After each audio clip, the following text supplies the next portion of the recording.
So you all start out with the potential to develop both either male or female, right? Yeah. And it depends on the Y chromosome. Whether it turns on. Yeah. Yeah, so if it doesn't turn on, you go down the female path. Yeah. So careful your words. Go down the female path. yeah. Go along the female path. Go up the female path. Go up the female path. Go down. You say until like so bad. Go down. This is the problem with society, Before the next episode of the Yellowbud podcast, here's a message from Folklory. If I were to ask you who you love and are thankful for, you probably can give me a list of names. But do they know how much you really appreciate them? Have you ever told them personally? We know this doesn't happen often, even for us personally. And that's why we started Folklory. If you would like to say a big thanks to a loved one, we'll interview you over a call and turn that conversation into a podcast that they can listen to on their own. We'll make it as conversational and as easy as possible, and it can be done in as little as 1 week. For more info, check out folklory.com or click on the link in the description. And now, on to the podcast. What's up, everybody? Welcome to another episode of Yala, your thrice weekly podcast where we talk about the hottest news with a touch of what, Terrence? Good old humor. Good old humor, man. Yeah. How was the National Day weekend, man? Pretty awesome, man. I was at the National Day Parade. Yeah. So it was cool, yeah. I didn't know, yeah. Like you managed to score some last minute tickets. Yeah. But it was it almost got rained out lah. There were some inconveniences from the rain. Yeah. But other than that, by the time I got there, I ended up getting like pretty sweet seats that allowed me to see the fireworks on the other side as well. Because actually within the Padang itself, if you're seated down there, you don't actually see the fireworks. But how does the seating work? That means the tickets you get, there's already a section entrance number. Yeah, there's a section and an entrance. But because of the rain, all that, I got there a little late, so they actually closed off my entrance. So I had to go like around to get to the other part. Then by the time I walked to my section, they closed off the entry to my section because it was too crowded. Because it's free seating. So, but somehow I just got ushered here and there until we got these seats that were pretty sweet. Yeah. So how long were you seated at the Padang? Like as a viewer, right? How long are you there? About 2 hours. Was it 2 hours? Yeah. So what time would you get seated? I got there 6:15, 6:20 thereabouts probably. Oh, okay. So it's about 2 hours. Yeah. And then it was first National Day Parade with Lawrence Wong as PM. Yeah. And Tharman as president. Yeah. So historic moment, right? So which was the highlight for you? I think the funniest part for me was seeing Janil Puthucheary come out when they were announcing all the ministers and all that. Do you see? No, why? He was carrying a bazooka on him and like this giant lens with a camera hanging on his belt pants, Is it? So it just looked so... it looked like, he was like a wildlife photographer. Is it? Hanging out with He's his a camera MP buff. friends. Apparently, yeah. Bazooka, like really a bazooka, and then it was like hanging off his belt. I don't know how he keeps his pants on, man. Yeah. Oh, really? That was pretty funny, yeah. I didn't see that, but I started watching like from maybe 6 plus the performances and all. So you missed all the military stuff.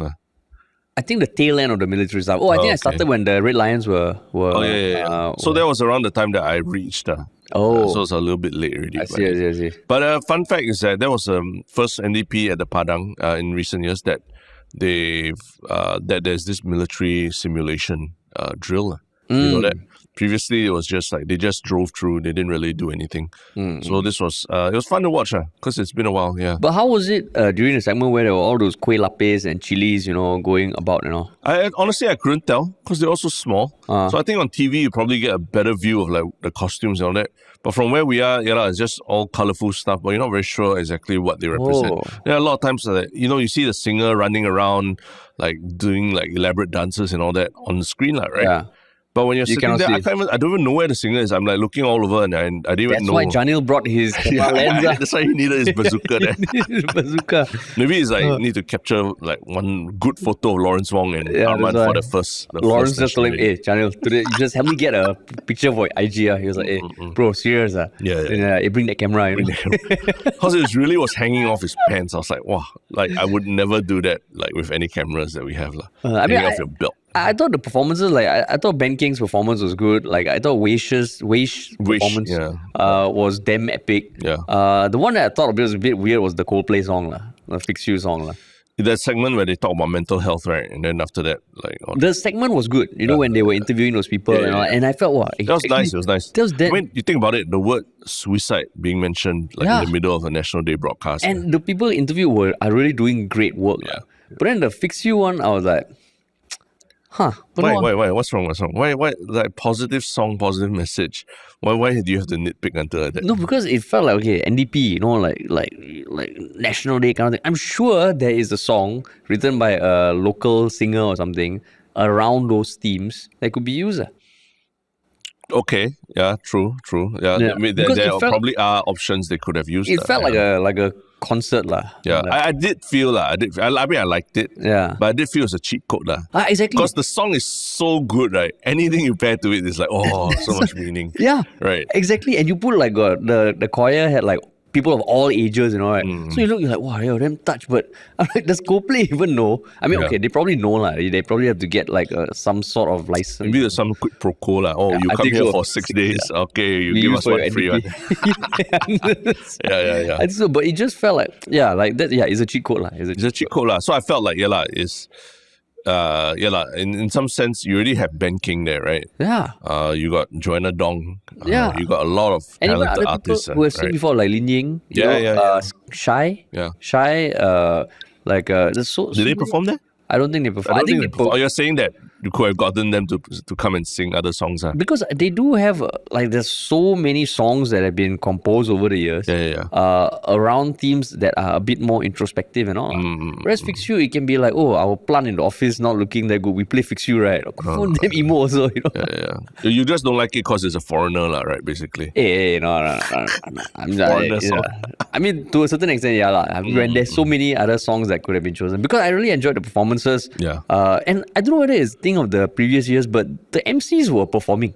Yes, Right? it's cute, right? It's cute. No, but remember Joakim when he told us before that he's even in the NDP videos and stuff? Like he pretends to sing in the NDP But videos. this one, they were singing. They were performing, Yeah, they were performing. It's cute, lah. It's cool, it's cool. A better use of the MCs than just running around rah-rahing people. Lah. Yeah. But that's it. Like, wasn't it Hazel when she was here for Tell You First? She mentioned that basically even for her, even if Taylor Swift could be performing at NDP, she feels that it wouldn't be right, right? To have Taylor Swift perform at NDP. Oh, yeah. So for the same reasons of the same reason like you, yeah. Like So, patriots, you're a you know. patriot, yeah, you say I'm not patriotic. Yeah, I'm patriotic. Shit. But man. I was just feeling the moment, it was a very nice video about mental health and the caretaker, the volunteers and all. Yeah. And they played Coldplay's Fix You. I thought okay lah, but I thought it was a cheat code lah. It's too easy lah, too easy. Yeah. It's like, okay, this is a serious topic. What's the trump card we can bring out? Okay, Fix You for this segment. And you're right lah that especially the ones you name, Lin Ying, Shy. Yeah. They have songs that are very Yeah, like some thoughtful, Lin Yin songs are like introspective, epic, and they're very impressive vocals. All that could suit the moment also. Gentle Bones also, you know. Gentle Bones also, yeah, correct. So but I mean, well, when you are the music director for NDP, then we'll set that I think up. now if the host must be able to sing also, that's another thing that I go down the pecking order again. You lip sync, you just have to lip sync. lip sync, I don't know whether it's really the process. Yeah, that's true. That's But true. overall, do you enjoy it as a, watching Yeah, the TV? there were moments that I enjoyed. Got cry. Never cry. I know when they were looking at the audience, I think the camera people were instructed to look for people who were tearing up. Because I think Tarman's eyes were a bit glassy. Yeah. And there was the other guy who was his tears not as epic as the guy last year. Yeah. I think once the guy last year can't be beat really. That's it really. But I love the military display. I felt that. Was it? I always love those. I told you before, I love it when stuff is coordinated, beautiful action sequence in movies. And all that. This was the first time it was being done in the Padang, and I think they played around the limitations of the Padang quite well. Having video, then they built a makeshift ship, right, to pretend to look like the hijackers were taking over. Maybe that's one of the reasons you have to be there live. Because watching on TV, maybe you can't appreciate the precision. When you watch on TV, it looks like episode of Crime Watch, right? Yeah. They're cheesy. Right? Like these people in the control room. Okay, activate the blah blah blah. Yeah, it looks damn cheesy. Yeah, because that's true. Because when the bus come out, they smash the windows. You can really feel and hear it. And then the pyrotechnics when they simulate firing. I hope it looks like a low budget movie set. You're watching, you're like, wow, the props. got no higher budget. You're the Grinch of I'm the National Grinch Day. lah. I'm the Like, Grinch. cannot But I play still watched it. a song. Contrary to what you were, all your aspersions you were casting on me. All the NSFs all devoted how many weeks to prepare for this, and then to use a low budget action movie. You summarize your entire 6 weekends into that one statement. Yeah. Oh no, I'm just saying that's what it looks like. Yeah. I do want to go for an NDP at some point. You wait until your kid yeah. gets a little bit older and all that as well. But I want to go first also lah. You mean go yourself? With my wife. But you can't now, right? Yeah, next year. Yeah. Then but the noise and all that. So don't bring the kid first year. Yeah, it's quite tricky. Year, the noise and fireworks all that is really quite overwhelming. Yeah. So I mean, when I see people bring their really young kids, I'm a bit worried. Because the crowd also right? Crowd also is an issue. The rain, once it started pouring, people just huddled in their seats. It's not good Yeah. So a bit older, then you'll banish the Grinch from you. But it was nice that it was a Friday lah, because then you got Saturday and Sunday also, right? You need the time to heal. Yeah, you need the time to heal. It's really something you got to plan your day around, because getting there and all that is quite tricky. Yeah. The whole day lah, essentially. Yeah, right? I was this close to becoming a Karen, blowing my top and all that when the gates were closed and stuff like that. But I was like, you know what? Your hand on your phone already, is it? Your hand on your phone. I want to take out the phone and record. But it's like, you know what? This NSF boy, he doesn't want to be here. He's just following his officer's instruction. Probably also doesn't want to be there, right? And then you slowly put your phone back in. Yeah, slowly put your phone back in. De-escalated the situation. That's like in the movies, put hand on the gun, yours is hand on the phone. Yeah, exactly. Okay lah, but still, next year is going to be SG60. Yeah. But SG60. But I think it was quite interesting that this was also the final weekend of the Olympics as well, right? Oh yeah. So there's a lot of celebration and all that, all these kind of buzz things going on, right? And I mean, we Max Meter won the bronze medal. Oh yeah. Literally on National Day. On National Day, an hour after the ceremony. Yeah. How epic is that? Yeah, it was. So I mean, solid lah. Good for him. But yeah, man. We got some Olympic related stuff also to talk about. Yes, we do. But before that, what's the regular spiel, Terence? Yes, welcome. If you're new here to Yellow Bud, please like, share, follow, subscribe. Tell your friends on WhatsApp about this, because that helps us beat the algorithm and tell them that Yellow Bud is worth listening to. And if you want to work with us, you can send us a message at ministryoffunny.com. Even if it's just a message to tell us how you feel about the podcast, good and bad, just send it and we will try to reply to every query that comes in. Yep. Cool, man. Cool. All right. We're talking about good and bad.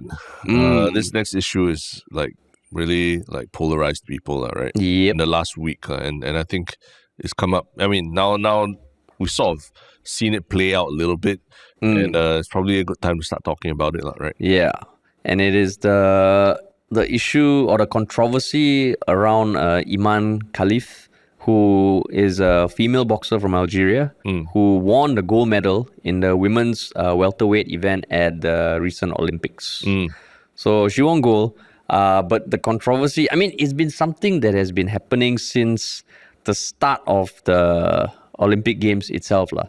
When she was fighting an Italian boxer in, I think, the first round, who kind of threw in the towel after 46 seconds. Yeah. And claimed that she has never been hit harder in her life, and she basically stopped for safety reasons. Yeah. And that kickstarted the whole controversy around whether Imane Khelif is a man, whether she's a woman, or whether she's got XY chromosomes or she's intersex and all that. And the latest development is that she actually wants to file a complaint over the online harassment that she's received. I think she is suing. She's filed a complaint for aggravated online harassment to Paris prosecutors. Yeah. And basically, the goal is to have an investigation into all the hate that was thrown to her online and everything that she had been subjected to. Yeah.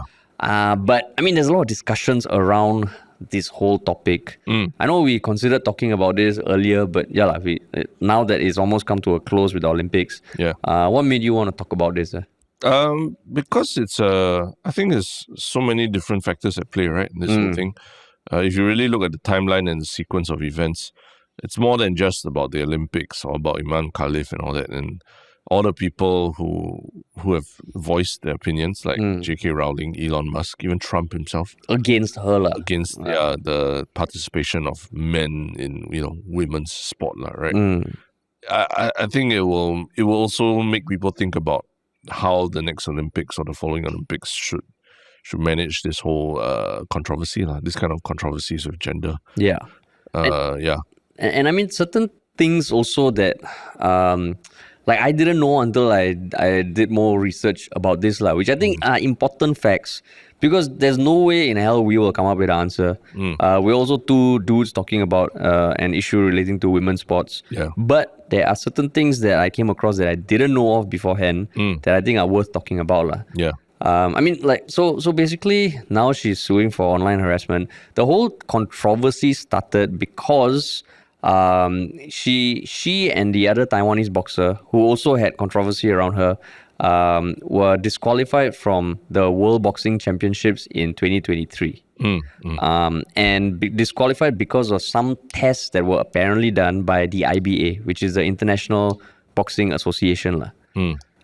So the thing I didn't know was that I think since the last Olympics, the IOC, the International Olympic Committee, runs the boxing aspect of the Olympics. Because the IBA has had a whole bunch of scandals and investigations going on. Yeah. And they were not tasked with running the boxing lah. Yeah. Yeah, which I didn't know beforehand. And I think it just shows that the whole boxing world is quite fragmented lah. There's no unifying body that has, like, how you say, authority or guidance over all the different games lah. Yeah. And all this is coming to a head, not only for boxing, but even in breakdancing now. Oh yeah. If y'all been following the controversy, the basic idea is that the Olympics as a body, they run the Olympic Games, but they can't run every single event and establish the rules and everything themselves. So they rely on, I guess, partners, like the international. They used to rely on partners like the International Boxing Association to handle each sport, right? But because the IBA was found to have transparency issues, irregularity, so they disqualified them from running the sport for this Olympics. And the last one as yeah, well. and the last one. So they've just been running it themselves. But these tests were conducted, these so-called gender tests that Imane Khelif and the Taiwanese Lin Yuting failed, were conducted by the IBA, the International Boxing Association. Yeah. So remember, these tests are conducted by an organization that has been set aside or disqualified by the International Olympic Committee already, right? So not sure who to believe at this point. And the tricky thing is that the IBA, and I think this was echoed by the IOC committee as well, that the IBA has not been very transparent about what tests were done.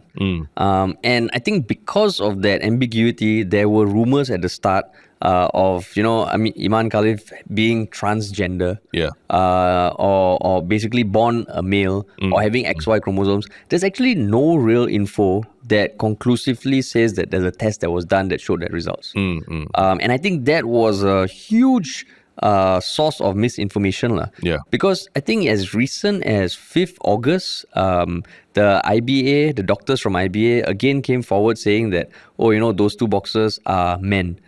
But they did not give any info about the tests that were done lah. Yeah.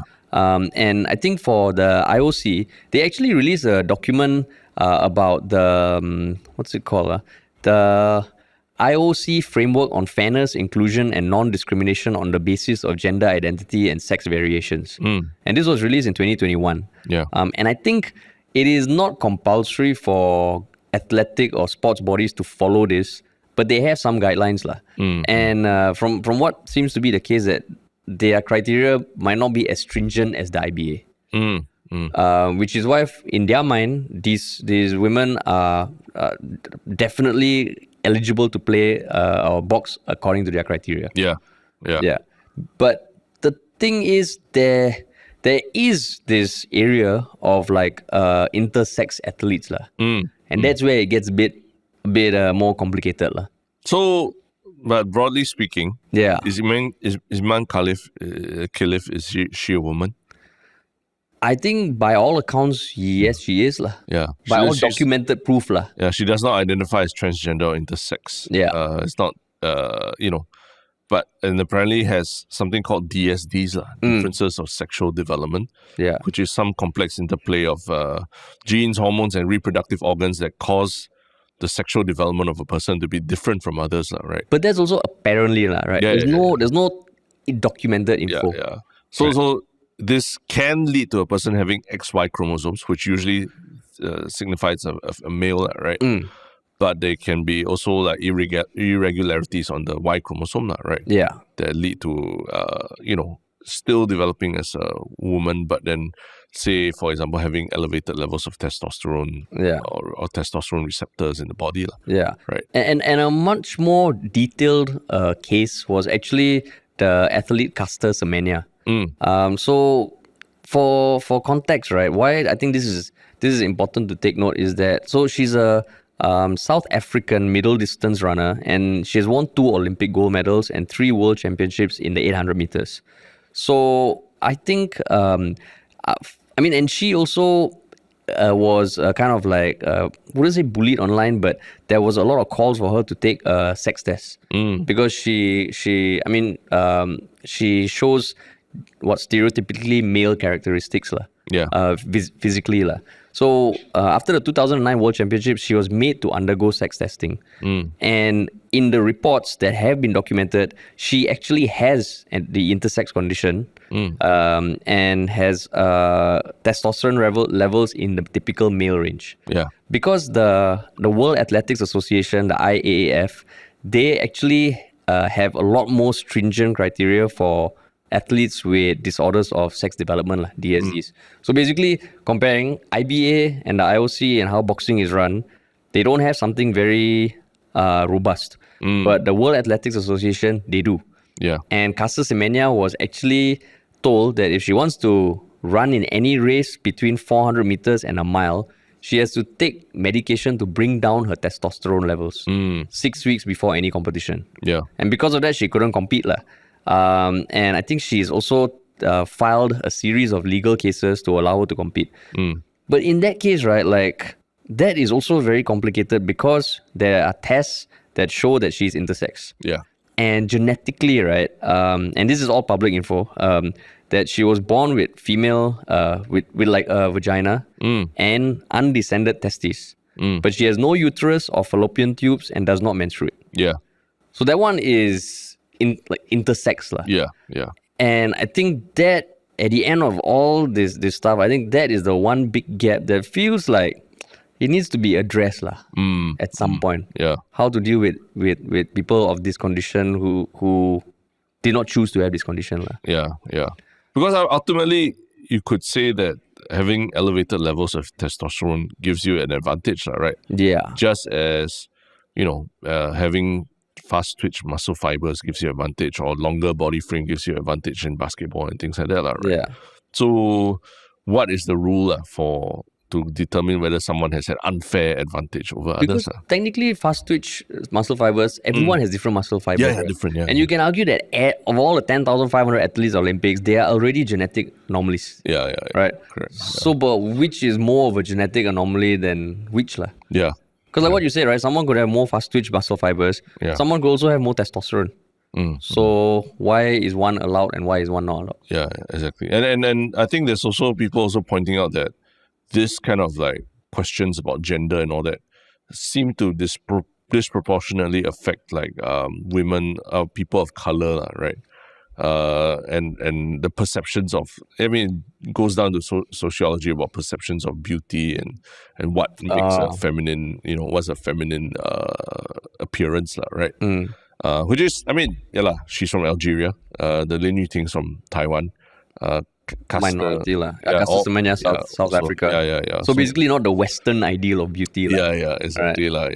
The feminine and small frame and small nose, everything, things like that, right? Yeah. So it's just a very, very I guess quite a messy discussion that leaves quite a bad taste in everyone's mouths, right? In thinking about this whole issue. Because they've actually fought many fights before and they've been defeated by women. Yeah. Right. It's just I think a series of things that happened this time that made it turn ugly, like people jumping the gun. I think even Trump, in a rally, yeah, he referred to Imane Khelif as a he. Yeah. Right. And then Yeah, I think the end result, I think the Taiwanese boxer was the one who won like undisputed in the Yeah. final. Yeah. So people look at that, they're like, of course this is Yeah. a one-sided thing. Yeah. So the thing is only because they win, then Yeah. suddenly they is a problem, right? If they had lost or something, then people would be like, oh, okay, whatever, nothing.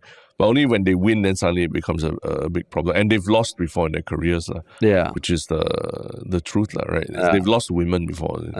Like people that there's no dispute about them being women, right? Yeah.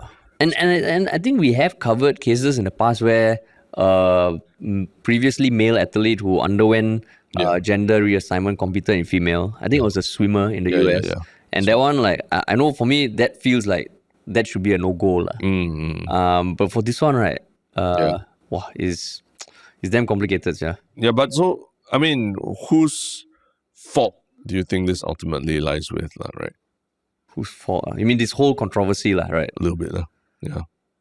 I would say the IOC, Yeah. because, I mean, okay, so, like, you have these... I know even one of the IOC people on the IOC committee said that if there is a foolproof way of testing gender, they will be the first to sign up. I think someone on the panel said. But by what they have now, these women are qualified to box. I think, of course, we can wish for a world where everyone, wants to learn about this, understand and all, but I don't think that's the world we live in. Yeah. And I think if you're organizing a games, these sort of issues, you can almost predict that it's going to be fucking polarizing. You need to have very clear stances on why this is. And they might have that. But I don't think it was communicated the best. Yeah. For you? Yeah, I think the IOC has a big share of the blame. Because I think obviously they've had their differences with the International Boxing Association, right? But they sort of let the IBA sort of control the narrative with all this information that they're putting out there, right? And it kind of has ruined the moment for these two athletes. But at the same time, what could they do? Like increase, like make it mandatory for all the athletes to be sex tested? I mean, maybe making it clearer what the rules are, and really laying out like what has or what hasn't been done and all that. I mean, right now what we have, we've just heard some press conferences where someone comes out in defense and all that.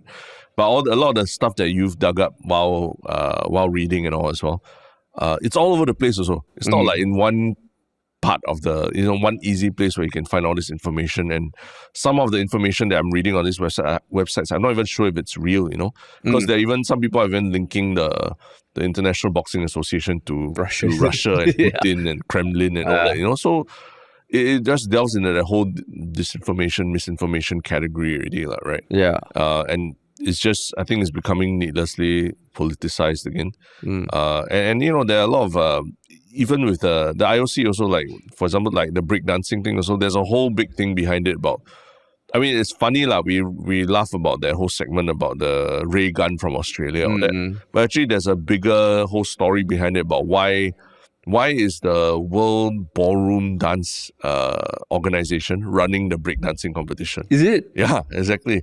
So I won't go into the details, but that's essentially what is happening, is that the IOC is somehow working with the Ballroom Dance Federation to organize this breakdancing competition. So you can imagine why there might be gaps in the process. So it points to me a larger problem of the IOC just like, not having a handle on a lot of these things. Maybe the Ballroom Association, they're damn salty that ballroom dancing is not Olympic sport. Yeah. That's then exactly they what can saying. Just fuck up the break dancing. No, because I think ballroom dancing is seen as very old, very stodgy, right? Whereas breaking is cool. Breaking. So they are a dance organization, so they organize the breaking thing. But then after that, it's like, how do you qualify? How do you decide who qualifies for this breakdancing competition? If there isn't any organization in the country to begin with, right? So I mean, the IOC, I think there'll be a lot more scrutiny on their processes after this Imane Khelif thing. And I guess for sports like this, I think that's why the World Athletics Association, they are so much more stringent, because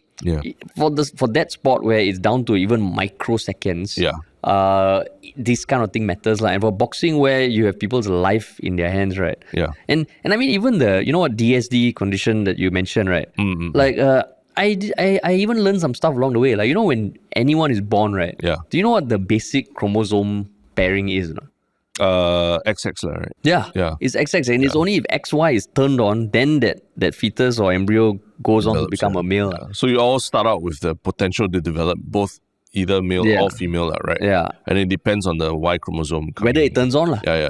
Yeah, so if it doesn't turn on, you go down the female path. Yeah. So I yeah, careful your words. Go down the female path.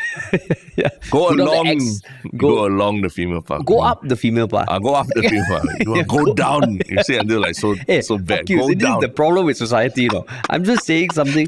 Go down to the female Go path. down the XX path or go down the X, both down. Okay. Both down. I didn't say go I just up. let you clarify. Let you clarify. No. Or you say go Y chromosome, go up, go XX, go Don't down. anyhow kind of Okay. like cast aspersions on me again. But then I think there was one quite informative video I watched by a doctor, and basically he was saying if you just look at that, right, starts off at XX, starts off and could end up as XX or XY. Yeah. There's a lot of things that could not say go wrong, but could happen in a way that is neither of these two. Yeah. And that's where intersex happens. The Y chromosome might be turned on, but the physiological manifestation of that might not actually happen fully, which results in like undescended testes, like visually genitalia of one of the XX or XY, but internally is different. Yeah. So there's this whole group of people, and I think there's a significant percentage that people are affected. I think don't quote me, but it's not a small number. Yeah. But what do you think of all these like J.K. Rowling, Elon Musk, That one is who else? Martin Trump? Navratilova, all the these tennis player, all coming out and saying that this is even Oscar De La Hoya, the legendary boxing. Yeah.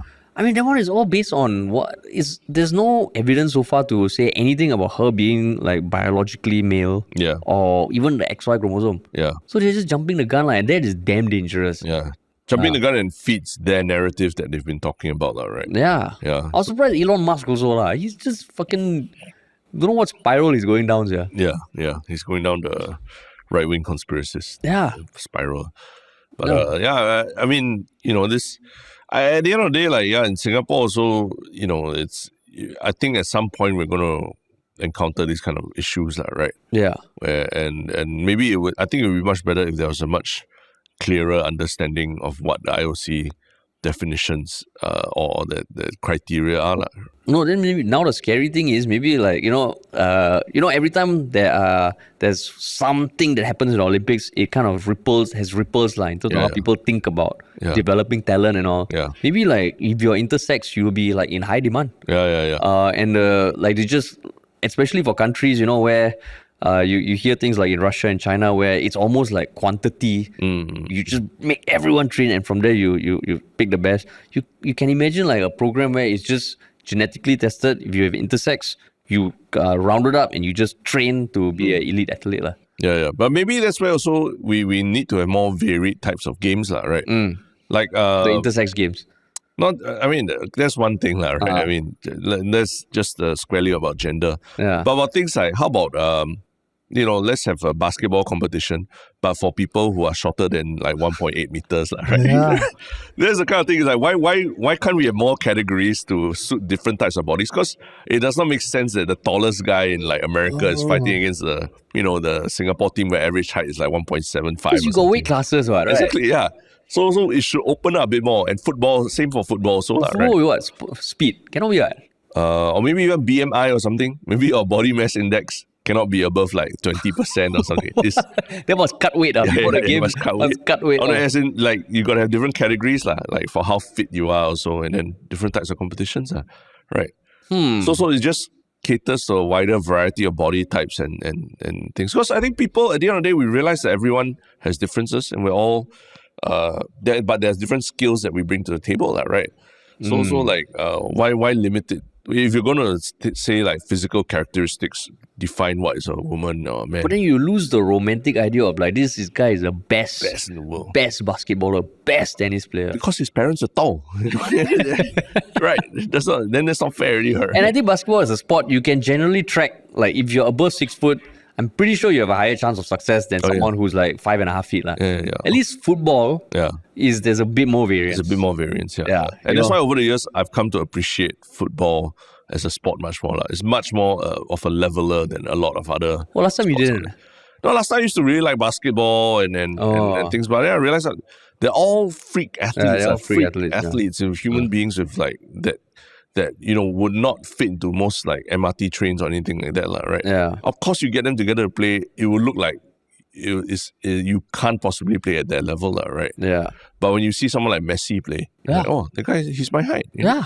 And so maybe it's stuff to do with the sport lah. To do with the sport, yeah. Because tennis also, if you're taller, not necessarily the not best necessarily, thing. yeah. So there's So it's true, just basketball lah. Basketball is one, but I mean, there's a lot of sports where then like that, what high jump also got. High jump also, No, so I'm saying have games that are for more varied types of body types lah.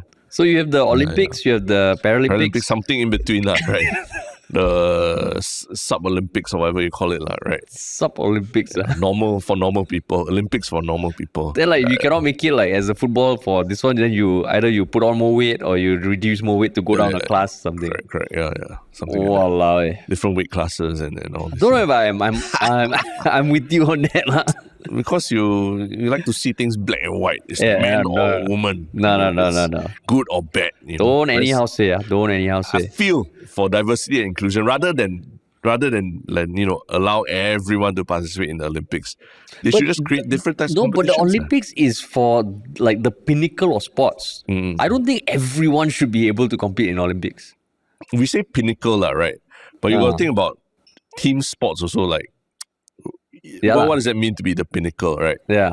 That you have the tallest center in the world, or the biggest, center forward in football, or the fastest center forward. Does that make you like the pinnacle? You're like, if you're Man City, right? If Erling Haaland, he's like a cheat code at scoring goals for you. Does that make your goalkeeper the best goalkeeper in the world? You know what I mean? It's a team sport. It's a team sport. Sport's different lah. But I also feel like that expectation that we want Olympics for like everyone at all levels.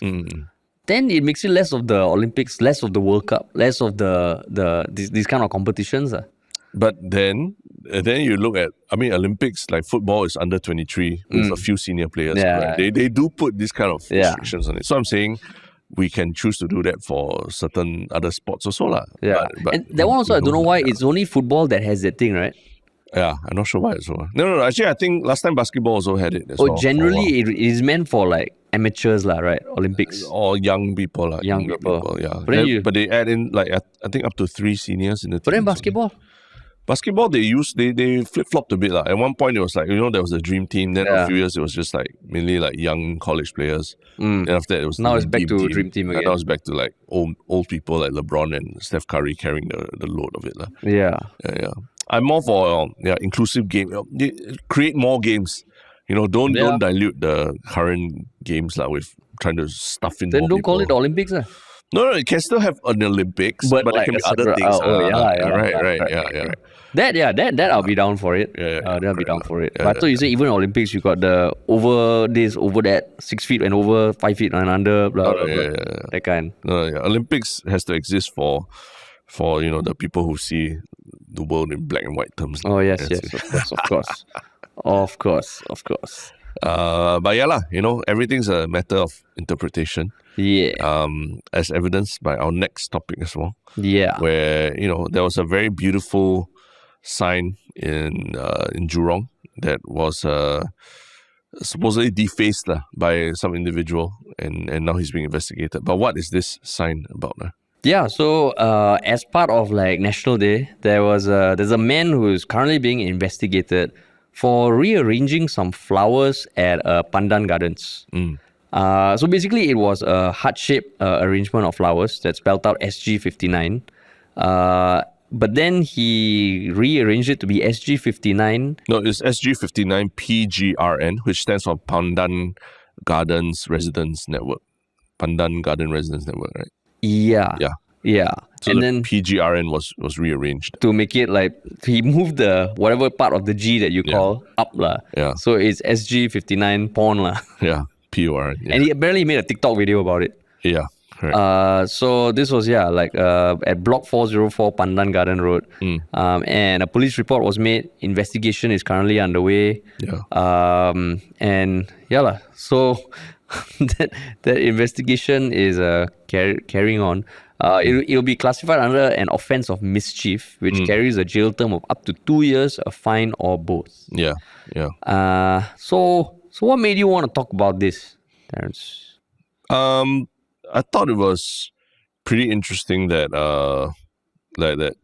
people made a very it was a very big hoo-ha, right? At least on the Friends of Ayah Raja page and all that, right? And the funny thing is, when they showed what the sign originally looked like, then they did a close-up of the G/O to show you how the person rearranged it. But they did not dare to zoom out and show you what the word actually spelled, right? Oh, that's why they did it that way. Yeah, and then they said, it was a recent vandalism and is a distasteful act. But they don't actually tell you what the act was, right? Which probably make people more interested in seeing what it looked like as PORN, right? Yeah. But yeah, I mean, then now that the police are getting involved, then I'm like, wow. I mean, it was ultimately it's just, I think the person, if I'm not wrong, just moved around a couple of the flowers, right? Yeah. I mean, it's actually not flowers, it's like plastic or something. Plastic, yeah, it looks meant to look like flowers. Yeah. So you could move it back after you find it. But they are very angry now, and they've called the police about it, and the police are taking it very seriously as an inconsiderate act, and will not hesitate to take firm action against individuals who seek to damage public decorations or displays that symbolize our national spirit. Wow. So what do you think, Terence? You were part of the Friends of Ayah Raja group. I think somebody on TikTok who saw it actually later commented that even after putting it back to PGRN, from looking from it still looks like PORN, and I looked at it a bit. I tried to squint a little bit, and I can tell why, because the G is very rounded. It doesn't have all the markings of the G, right? No, that's why when I first started, because you look at the pictures on the Friends of Ayah Raja Facebook page, there is one photo of the SGPGRN. Yeah. There's one close-up of the G being turned into an O, and a wide shot of just SG59. Yeah. So even when I was introducing this, I thought SG59 was the original one. And then he put the PGRN, but it kind of looked like... I didn't know that was the original, because I already saw it. I'm like, oh... SG59, why they... so he must have taken a lot of white from the surrounding area. Oh, so PGRN was the original one. So it's the original one. So, I guess in my mind was like, the original one already, the PGRN already didn't do itself a lot of favors in the way the G was shaped. Right? But now it's become like police case and all that. I mean, we talked about this before, a young kid's 23. I mean, okay, not kid but he's 23, doing something slightly mischievous, and all that. Like, does it deserve to be punished? Police case and all. I think that's damn stupid. Which is stupid. The idea of calling the police on him. Yeah. Why? I mean, it's okay. So first of all, not many people would have even known that the SG59 PGRN thing is can easily be turned into SG59 porn. Yeah. Right. The photos they do it don't do anything to make it seem like a serious offense. Yeah. And it just felt like, why you have to raise it up to like this instead of just moving it back? If you have decorations at a public space, something goes out of whack. What would you do as an organizer? You put it back, right? Your flyer falls down, your banner falls off, you put it back. Yeah. But then this one was made police report. Yeah. I mean, maybe it's because of the TikTok video. As in what about? That was spreading, so they were like, we have to clamp it down. Because he's almost gloating about it. Yeah. So then, without the TikTok video might change things, because they'll be compelled to take action. Yeah. As a warning to people, not to do it. Right. It is. It does strike me as a bit like taking the whole sign a bit too seriously also, right? I mean, the sign is yes, it's meant for a celebration, all these things, but now it's become like ultimately something that quite unpleasant, having to call the police and all these things. Yeah, and having to remove the PGRN. In some ways, like maybe playing it off as a joke or what could have like felt better on social media. I mean, it feels better, right? Where you're not so taking yourself so seriously, like, wow, this is the be-all and end-all of our love for Singapore and things like that. It's not the national flag or anything, right, by any measure. Yeah. So I just felt it was a bit much because not that we condone people doing this, but there are a lot of instances where people even put up posters of the MPs and things like that, and then after that they are defaced, right? People draw on them and all these things. But very rarely you would call the police on those kind of occasions, right? Yeah. So this one just feels like, oh wow, it's such an angry response. And okay, so this guy, what he did was not good. Yeah. Honestly, if I was a kid, I saw this, I'm like, wow, that's fucking genius. I won't deny, okay? Yeah. If I'm a young guy and I'm like, hey, wow, that guy prankster to the max, yeah. But as the organizer, you don't want people just messing with your decorations, especially you can imagine the people who did this, I'm guessing they're volunteers. Yeah. They do this. This one is just causing more damage. Yeah. Because now you get people saying, you can imagine SG69 in 10 years. All the decorations. One of those things that seems ridiculous. Yeah. I mean, at the end of the day, it's another word, right? The porn content is not advisable to consume and all that. But it's it's just a word, right? It's just a word.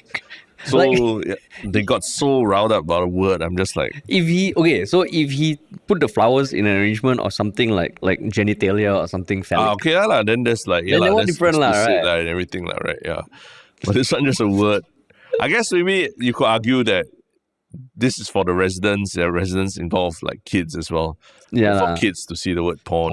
It's not healthy, right?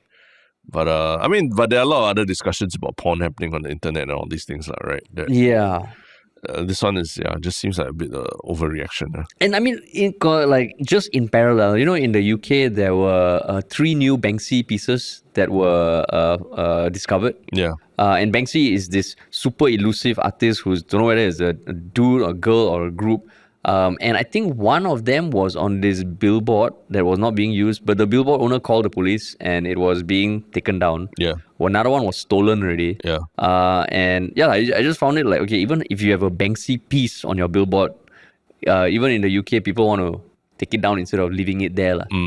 Because in some way, if you leave it there, then you are opening up to other vandals. Yeah. So in this case, if they don't do a police report, if organizers don't make police reports, then maybe they feel like, oh, everybody will go and rearrange our decorations. Which I don't agree with. I don't think that is the best practice, because then you are then everything also you'll call police. Imagine that thought process. Yeah.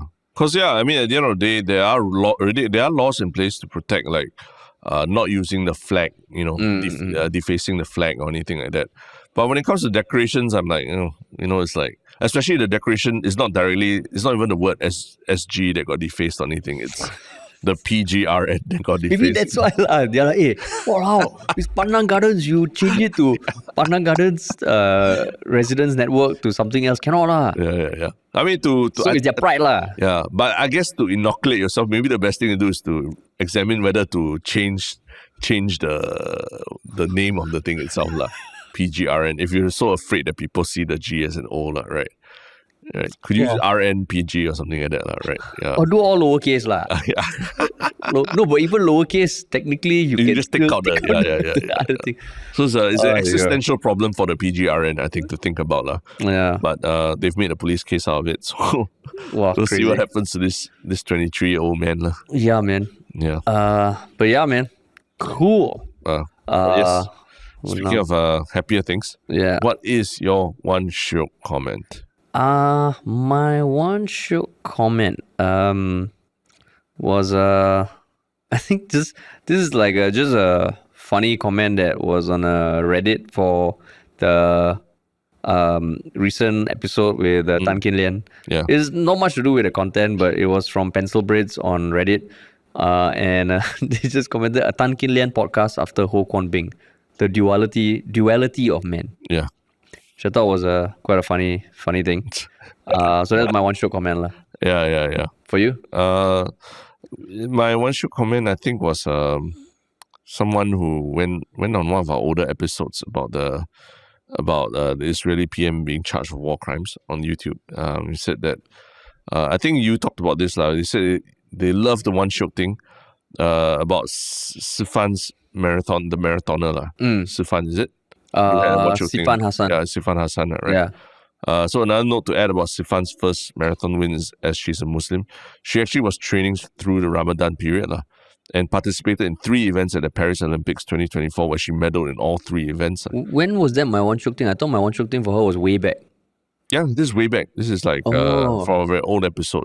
But I think people are discovering it also because of the Olympics and all that as well. So yeah, and they recommend that everyone should watch the finishing stretch of marathon. It's going to blow your mind whole. That was my one Shiok thing. That was your one Shiok thing. But yeah, it's fine. I got backup one Shiok thing. Okay.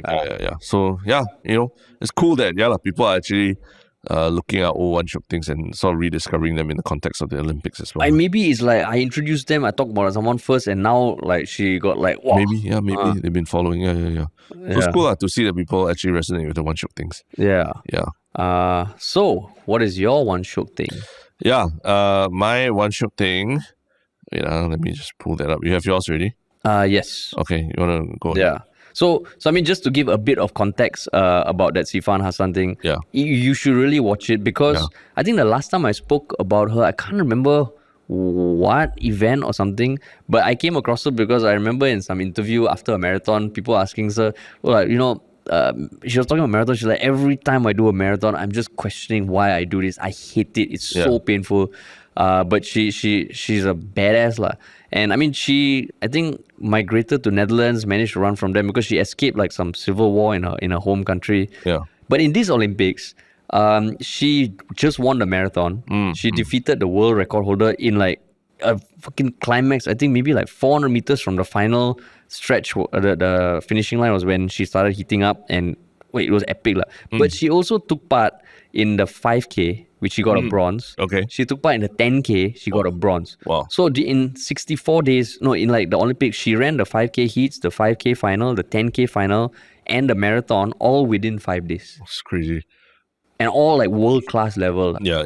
So it's crazy lah. But so that was my original one Shiok thing. Yeah. But since I guess that can still be my one Shiok thing lah. Yeah.